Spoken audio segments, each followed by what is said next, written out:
አፋው ዋሾሽ ጊቶ አፋን ነው።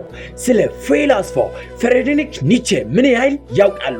ይህ ሰው በታሪክ ታዋቂ የሆኑ ዓለም ትክክል ነው ብላ የተቀበለቻቸውን የቆዩ አስተሳሰብን ህጋትን ብቻውን ቆሞ በመሰባበር ይታወቃል። ኒቼ በጠባብ የትምህርት ስርዓት ውስጥ መገደብ ስላልፈለገ ዩኒቨርሲቲውን ጥሎ ወጣ። የሚደንቅ ነው። ወደ ተፈጥሮ በመሰደድ የሰው ልጅ አሮጌ እምነቶችን የሚገለብጡ ታላላቅ መጻሕፍትንም ጽፏል።